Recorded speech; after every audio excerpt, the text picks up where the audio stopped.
Thank you. Ms. Khalid, you have the floor.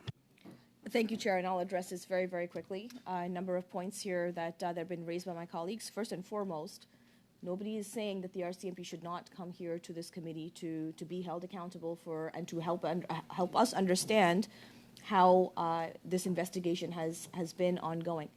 What we're trying to say with this amendment is that, look, the RCMP sent us a letter. We are respecting their jurisdiction, their limitations. And if our committee genuinely wants answers rather than grandstanding, then we do need to delay when they come in. Because if we have them in within this week while the investigation is still ongoing, we are not going to get answers as members of this committee want. So to me, on a practical basis, it makes no sense whatsoever for us to haul them in only to have them say again and again, we can't answer this question, we can't answer this question, we can't answer this question, all because there is active, ongoing investigation, which we all want to be concluded. And none of us should be wanting to politicize an independent investigation by the RCMP. And that is why we are introducing this amendment. And I'm really hoping that we can go to a vote, Chair. And we can. Clerk, call the vote on the amendment to the motion, please. Shall the amendment of Ms. Shanahan to the motion of Madame Saint-Clair de Gagné carry? Ms. Bradford? Yes. Ms. Khalid?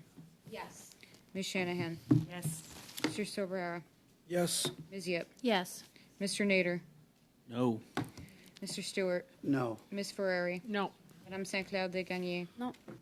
Mr. Desjardins? No. 5 yeas, 5 nays. The amendment is defeated. We now return to the motion at hand as tabled by Madame Saint-Clair de Gagné. Call the vote on that, please. Clerk. Shall the motion of Madame Saint-Clair de Gagné carry? Ms. Bradford? No. Ms. Khalid? No. Ms. Shanahan? No. Mr. Sorbera? No. Ms. Yip? No. Mr. Nader? Yes. Mr. Stewart? Yes. Ms. Ferrari? Yes. Madame Saint-Clair de Gagné? Oui. Mr. Desjardins? Oui. 5 yeas, 5 nays. The motion is passed. Ms. Shanahan, you have the floor. Chair, and I'm glad that we're able to get back to the motion that I wish to propose here. I think members heard my preamble and the concern that I have about this flagrant disregard for public funds exercised by Pierre Poilievre's Conservative Party. These members of Parliament who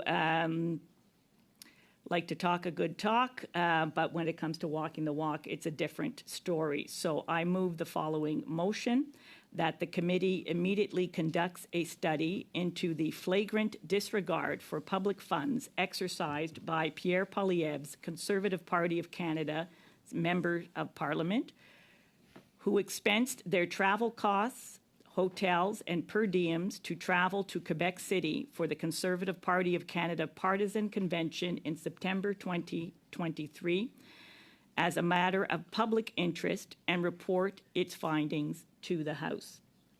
Et je l'ai en français aussi, et des copies pour tout le monde.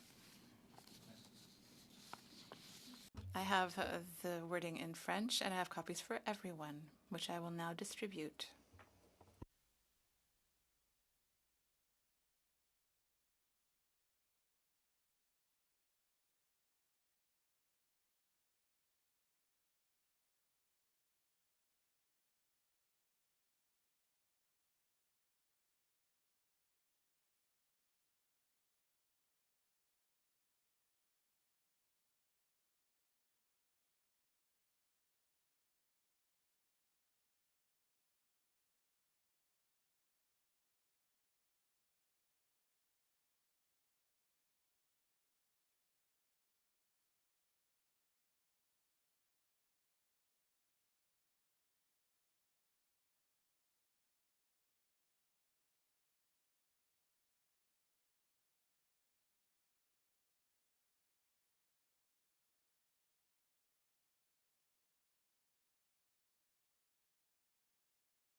Just Ms. Shanahan, did you send it electronically? If you didn't, that's fine. But I'm just, did you send a copy electronically? You have don't need not. to, but I'm wondering if you I did, have we'd not, send no. that out. But Yeah. that's I just so we're not looking for it. I'll hand it over. I'll give it to them. Oh, I already gave it to them. This is for me. Usually you make time for these things, John. I'm just making sure it's equalized. As I said, I'm the ref of the European Football League. Okay, I have a speaking list already. Everyone has the motion. We're going to get going here. Yes, Ms. Ferrer, you have the floor, please. Oh, thank you so much. So there's been a motion put forward again. I'm new to public accounts, so this is interesting to me that a motion has been put forward by a Liberal member worried about taxpayers' money, and it's interesting, to put it mildly. After we were just trying to get the RCMP to testify here, and the Liberal did not want that before committee, about an app that we know cost at least $60 million, but more. And this motion that the committee immediately conduct a study into the flagrant disregard for public funds exercised by Conservative Party of Canada members of Parliament. So I guess my question would be, is this member, if she's really serious here, because she said talk the talk, walk the walk.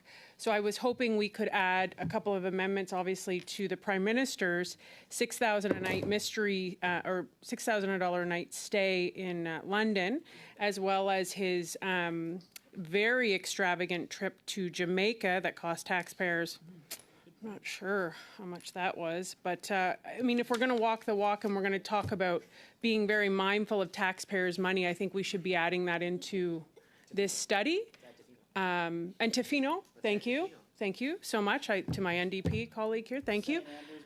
I think that we should be adding a few things here if we're going to be doing this, because I think that would only be fair if we're going to be talking about spending taxpayers' money. I think there's also like a green slush fund, if we wanted to do that on taxpayers' money. I mean, there's that $4.5 billion mental health transfer that never happened, and then you have the money that was spent on to reduce chronic homelessness that hasn't been spent. Should we go on and on here, Chair, on terms of misuse of taxpayers' money? Right now, we're spending more on servicing the debt in this country because of the Prime Minister's mismanagement of taxpayers' money than we are on health care.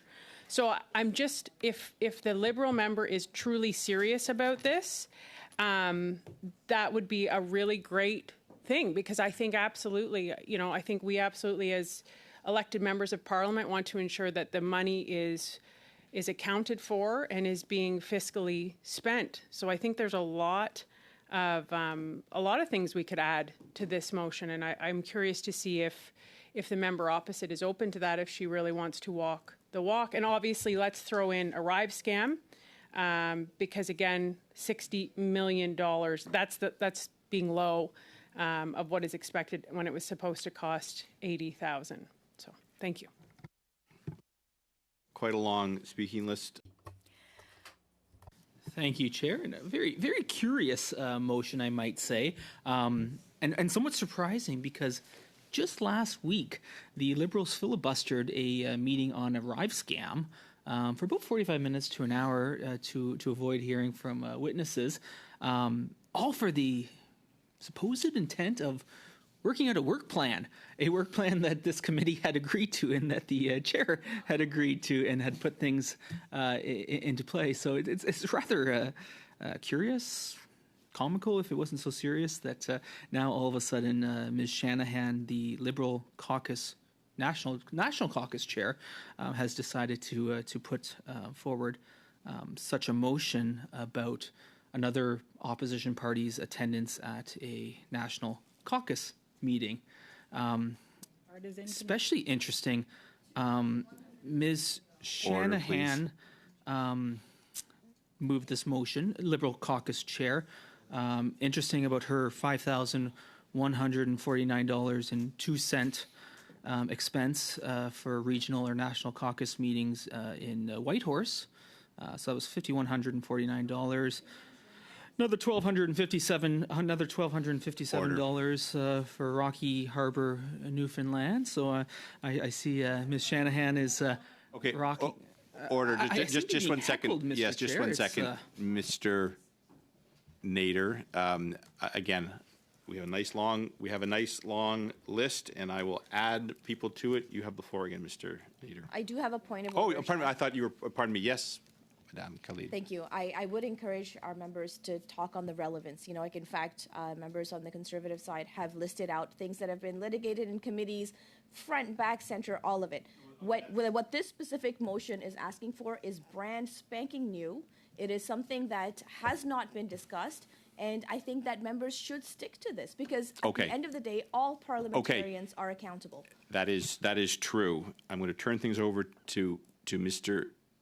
Nader. You seem to be objecting to him tying it to the national national caucus, and I'm sure Mr. Nader is going to get to the point that there was a national caucus meeting in Quebec. Do you have a point of order, Mr. Desjardins, or are you? Not a point of order. Okay, just then speaking list. Very good, Mr. Nader. You have the floor, please. Sorry, am I on the speaking list, Chair? Sorry. Okay. You are now. Perfect. Yeah. Thank you, Chair. Where I was before I was interrupted by points of order from the Liberals was articulating that Ms. Shanahan, as National Caucus Chair, did expense significant amounts of money to attend caucus meetings.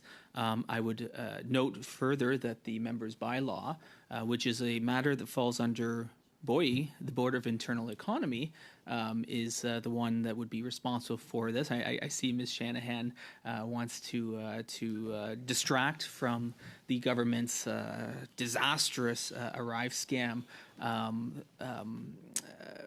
ineptitude, where an app that should have cost a few $100,000 is ballooned to $60 million of taxpayer dollars and RCMP investigation. So I can see why she wants to distract from that. But the fact is that the board rules, the members' bylaws permit members to attend national caucus meetings, which are typically all-day events, typically held at different points in time. We call them caucus retreats, we call them caucus meetings, but they are caucus matters. As some colleagues may know, may not know, that in a past life, I have been working on a long delayed PhD dissertation on caucus meetings, and so I do have some familiarity with caucus meetings from all parties, frankly, from a number of decades gone by. And so I would point out, first of all, that this is a matter that is, is there. It's members attend caucus meetings. That's part of our parliamentary functions. And frankly, if we look at past speakers' rulings, we've actually seen various speakers, including Mr. Speaker Regan, a Liberal speaker, not that it matters, but ruling on occasion in two parliaments ago that caucus meetings do indeed constitute a part of parliamentary functions. And so to all of a sudden the Liberals think that all of a sudden we're going to have some kind of investigation into the meetings of caucuses, it seems rather interesting, rather, again, comical given the timing that they want to do this. But obviously there's caucus meetings. They're held at various points in time. I know the Liberals enjoyed a wonderful caucus meeting in St. Andrews by the Sea. Perhaps Mr. Stewart can tell us about that lovely location. But they do happen at various points in the country, various locations, and matters happen.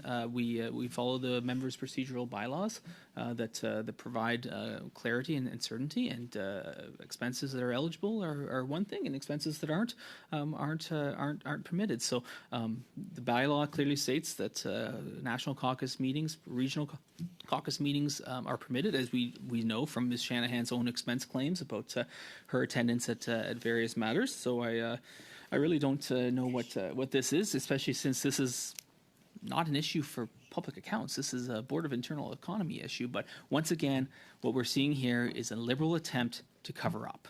A Liberal attempt to cover up the malfeasance that we've seen with the Arrive can. And every meeting we've seen in these last few weeks, every time we see new allegations from whether it's Aaron O'Gorman as the current president or John Ozowski as the former president of the CBSA, a flagrant disregard for taxpayer funds and complete disregard. We saw preferential. Point of order, Chair.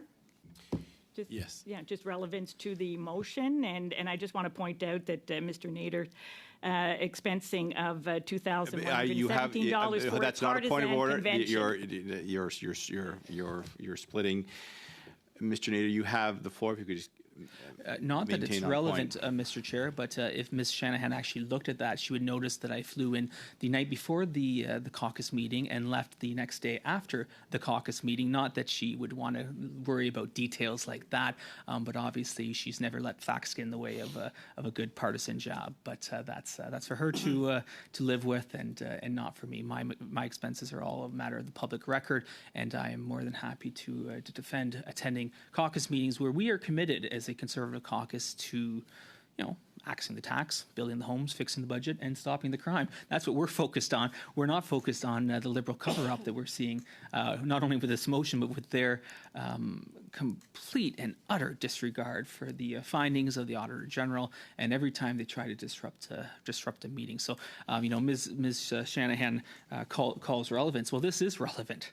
This is relevant because this is being used by the Liberal members on this committee, by the Liberal National Caucus chair, to try to distract and change the subject matter for the upcoming meetings, especially after they made such a silly, comical display last week to reinforce what the chair had already decided. So I think this is nothing more than a Liberal attempt to distract away from the real matter, which is, of course, the Arrive scam.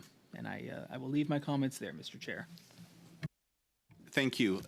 Ms. Bradford, I believe you have the floor. Thank you. Thank you, Mr. Chair. So I think we should clarify that the problem arises when certain parties have a habit of pairing up a caucus meeting with a political convention. That's where the difficulty arises. The Liberal Party hasn't done that since prior to the 2014 convention held in Montreal. We don't pair caucus meetings with conventions. So I'm not sure if Mr. Nader, if he didn't attend that Conservative convention that was held in conjunction with the caucus meeting in Quebec City in September of 2023. I suspect he did attend the convention since he was there. And so it turns out that three members that are here today, Mr. Nader, it was $2,117.18. Ms. Ferrari was $3,893.24, and Mr. Williamson was $1,846.81. So these three members alone that are sitting here today represent $8,367.11 attending a political convention that were held in conjunction with caucus. And that is not the intention of the use of the House of Commons money. It's not to be used for political purposes at all. And I'd like to draw your attention to Genevieve Tellier, a professor of political studies at the University of Ottawa, said Parliament makes a distinction between the parliamentary and the political activities of MPs for a reason. But the House of Commons is also free to adopt its own rules. Quote, the decision is a bit surprising for me because I would have thought that there may be other priorities, other needs within Parliament that need funding, but they don't have the funding to do so, she said. Tellier also questioned why Conservative MPs are billing the House of Commons for travel to a party convention, including by designated travelers, when the party's coffers are well stocked. Designated travelers would be like people's spouses, etc. So she felt that it would be better example for them to set the example and say that we don't go that way. We don't authorize that type of spending, she said. They have the money anyway to pay for the travel of people that they want for the convention from party funds. So I'm making the point that, the Conservatives, did do this at that convention as an example.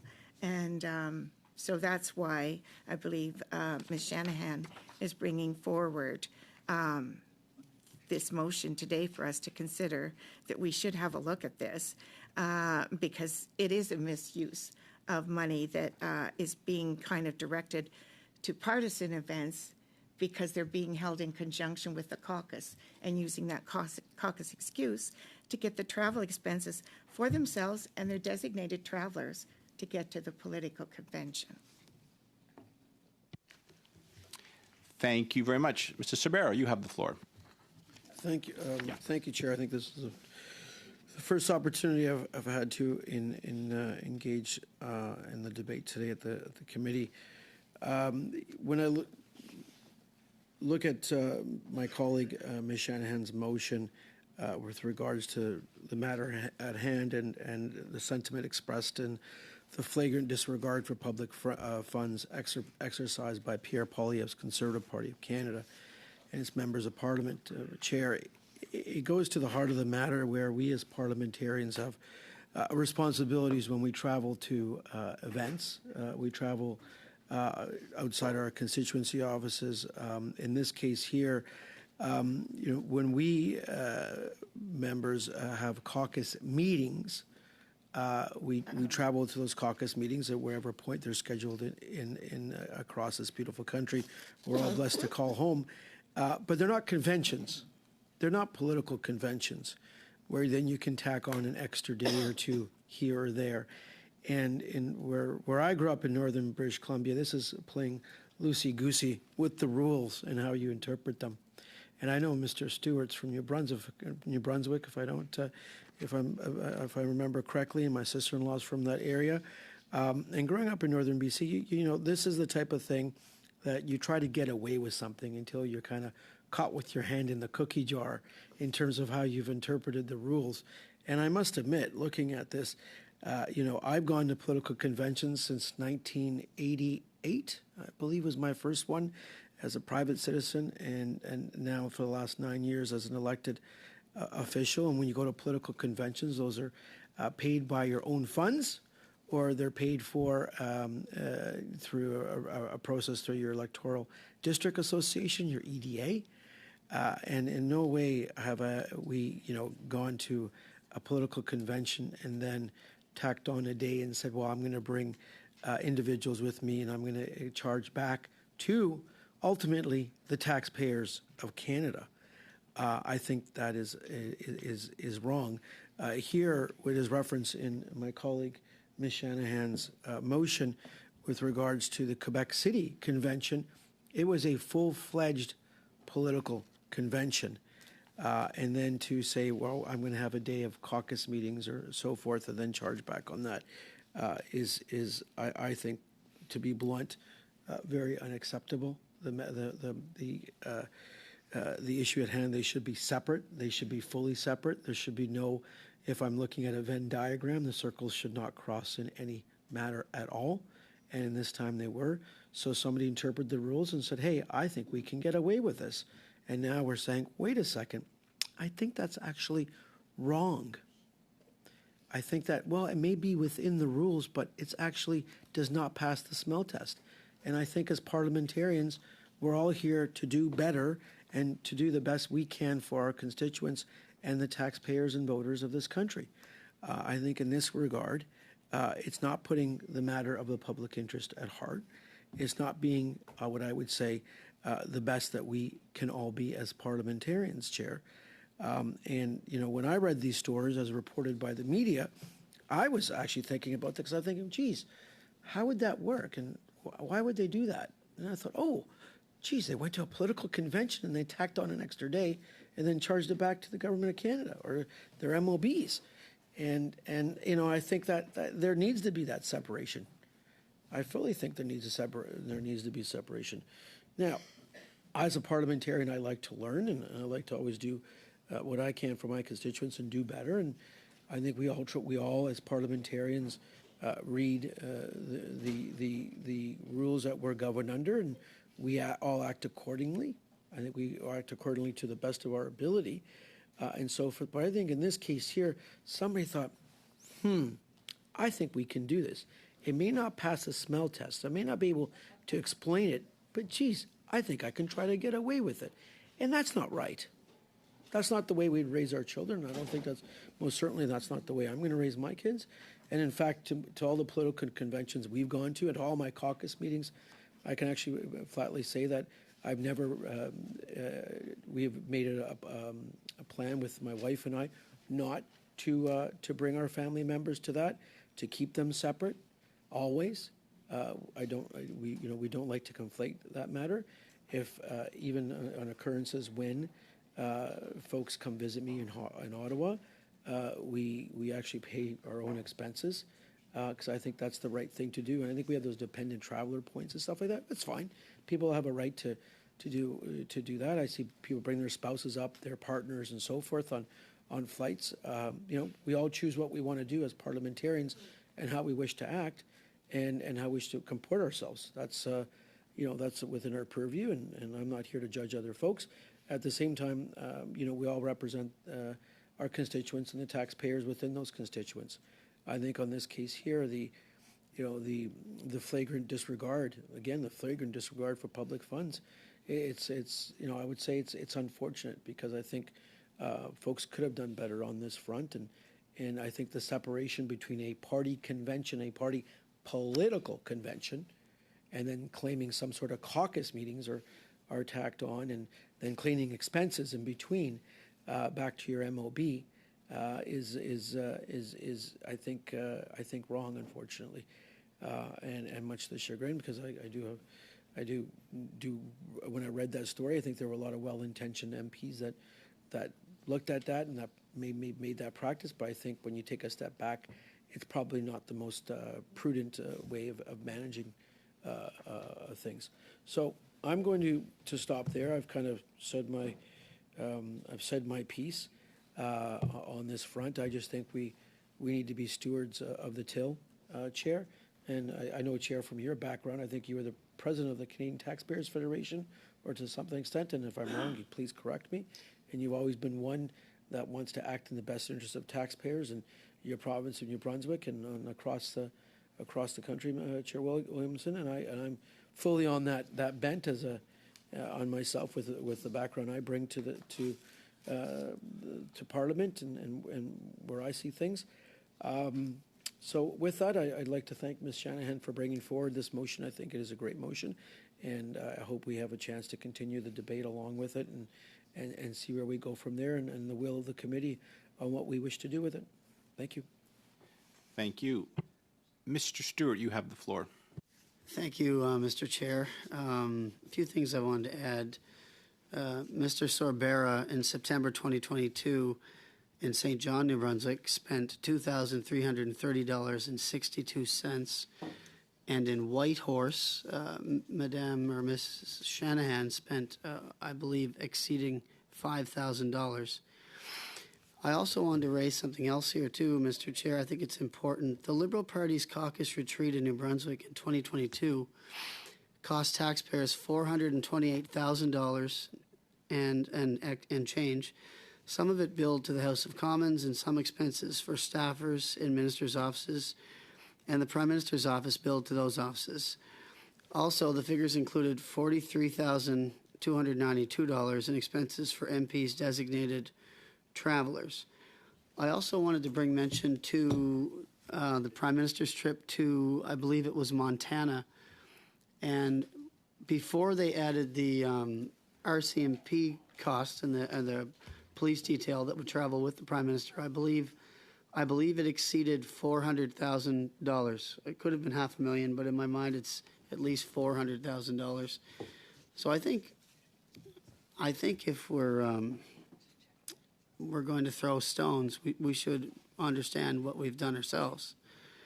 At the same point, I mean, listen, we've been dealing with $1 billion slush fund and $60-some million ArriveCam scandal, where one contractor got $20 million. And I think that it's quite rich that the Liberal Party could spend that much in St.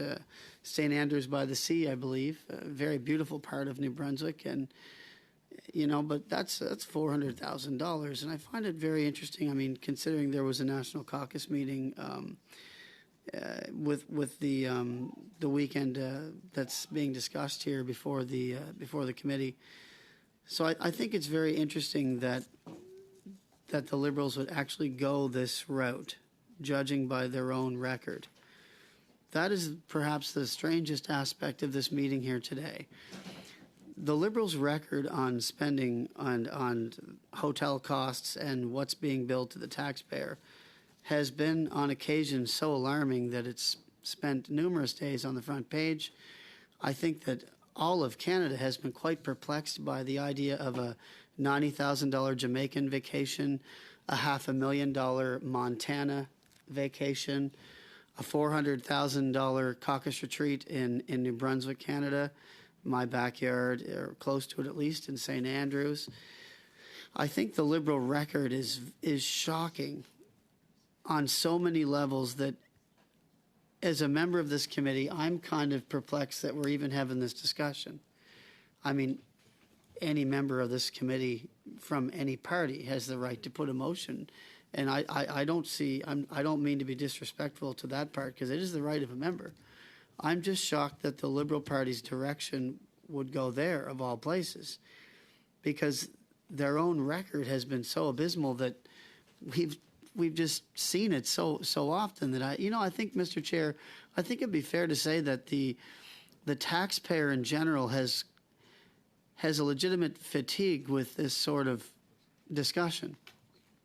And I don't think they expect any different from the governing party, from the Liberal Party of Canada. So I think maybe today, maybe this motion is some sort of attempt to change the channel on perhaps one of their very own worst attributes as a party. And I think if you like, let's look at these figures again. Let's just think about them. Mr. Sorbera, who, I mean, obviously I respect, he's definitely a good guy. I've met him a few different times. But I mean, here's a guy that's got a $2,330 charge in New Brunswick, and some of the charges we're dealing with today are $1,000 less than that. And I find that very, very strange. I have a point of order. Just 1 second, Mr. Stewart. Yes, Ms. Khalid. I'm sorry, perhaps it's more of a point of clarification. I'm just seeing who is on the speakers list so far and where I am on that list, Chair. And how long we have I'll update that after Mr. Stewart's done. Thank you, Mr. Chair. Like I say, I think there's a general fatigue, and I think sometimes the governing members are fatigued themselves because they're dealing with so many monetary issues, so many scandalous issues where the taxpayer is fatigued by it. And I think maybe this is just some sort of lame attempt to save a little bit of face for once in the last 9 years. And I think if the Prime Minister is going to spend $90,000 in Jamaica and $6,000 hotel rooms in England and $500,000 vacation in Montana, and I think a few $100,000 again in Tofino, I know that I'm missing significant events that would have cost significant and substantial amounts of money, public money. But I think at the same time, Mr. Chair, I find, I could talk about the barn here. I actually forgot, Mr. Chair, and thankfully... Now, Mr. Stewart, the barn is not quite relevant to the motion. Order. Point of order, Chair. Point of order. There is a wide latitude for Mr. relevance. Genuous, calm down. Wide latitude. Point of order, Chair. Yes, I would still like an answer to my question, if that's okay. No. Okay. Look, there is a motion before the committee. Mr. Stewart has the floor. I think to my colleague's point, and I mean, I get it. Like no member of Parliament has expensed a few $1,000s to go stay at the barn at the National Capital Commission's property, but that's another $8 million racket that Liberal members have had to answer to. It may seem small to some, but today we're talking about much bigger amounts of money, Mr. Chair. I mean, we're talking about a $500,000 trip to Montana. Maybe they went to Yellowstone. We forgot to look into that part. And a $90,000 Jamaican vacation and a $428,258 taxpayer-funded Liberal Party caucus retreat in New Brunswick. in St. Andrews by the Sea. Very beautiful place in Canada completely, but still a substantial amount of money. And I think, Mr. Chair, when I read this motion, I read it as, I'm just going to say it. I've done a little bit of rambling here. I'm a little bit tired today. I'm sorry, Mr. Chair, if I've rambled a bit. But I'm just going to cut to the chase. This is going to be really important. This is just simply a deflection. What is it a deflection from? Well, they don't want Point of the order, RCMP Chair. here until after. Is this just filibustering? Point of order. Miss Brenda Shanahan wasn't acknowledged on her point of order. Well, no, we have a Say long point of order, you have to be speaking list. acknowledged. You can't just say point of order and start talking, can you? Miss Shanahan, We just all gonna Miss talk Shanahan, over each half other. the Is names that how on it this works, list Mr. are Garnett? government. You don't have the We can floor. do exactly the same thing, You don't sir. have the floor. Order. Pardon me? Okay. Thank you, Mr. Point of order. What are you Mr. implying, I Blake? have a legitimate point of order. The interpreters are real people here. Yes. And I don't think we should just be Thank you. slamming down the. Thank you. That is true. Mr. Stewart? See what I'm talking about? If everybody just noticed, Mr. Chair, that was another deflection. Because this is very, very strange behavior from a government that has a track record of spending public money like there's no tomorrow and putting it on the backs of the taxpayers. And I think I mean, right out of the gate, the previous member from the Liberal Party that spoke ahead of me, his own retreat in New Brunswick cost $1,000 more than some of the ones we're talking about. I mean, this is the kind of strange behavior that you see when there's a very fatigued government at play.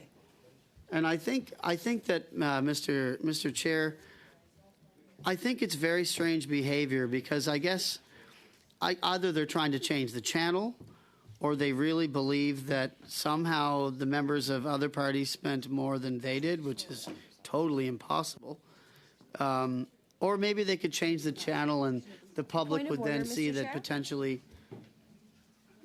Yes, Ms. Khalid. I'd just like to know why we have additional Conservative members that are not part of our permanent committee and are yet coming in here and disrupting the committee as things are progressing. I think we all have to listen to what our members are saying. Same point. So I'm trying to understand what's happening here, Chair. On the same point, Mr. Nader?